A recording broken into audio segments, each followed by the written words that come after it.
मुझे ये नहीं लगेगा कि वो 10-11 महीने से ज्यादा बहती नहीं है, जिसको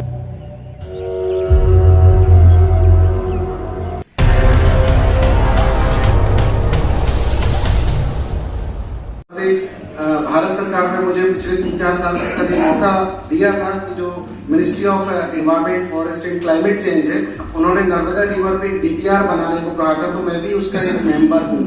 तो हमने एक 27-80 करोड़ का एग्जीक्यूशन के लिए प्लान बनाया, बहुत रिगरस मीटिंग हुई पिछले 3 सालों में। फिर माननीय मंत्री जी को उसको जमा किया, तो उन्होंने ऐसा मोदी सरकार ने कह सकते हैं सर, उसको 27-80 करोड़ की जो डीपीआर प्रोजेक्ट हम लोगों ने बनाया था, उसको जो पार्ट में हमने दिया था सेम उन्होंने उसको एग्जीक्यूशन के लिए अप्रूव कर दिया है।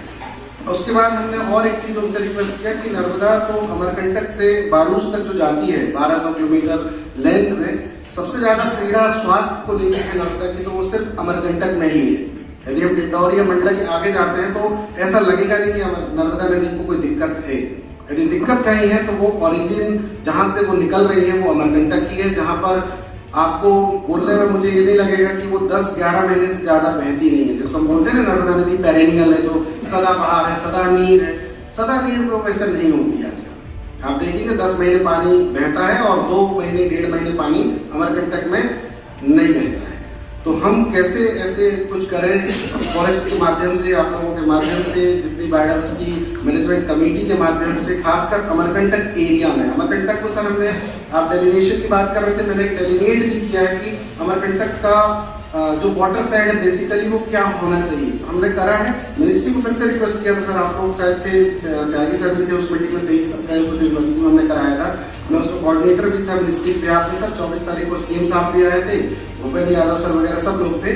तो हमने और रिक्वेस्ट किया कि अमरकंटक का अलग से डीपीआर क्यों नहीं बनना चाहिए, क्योंकि अभी जो डीपीआर बना है अमरकंटक से लेकर बारूच तक का है, तो ये तो अमरकंटक कहीं न कहीं एक अपर कैचमेंट एरिया नर्मदा के नाम पे जाना जा रहा है, जो जबलपुर तक हम मानते हैं 200-250 किलोमीटर।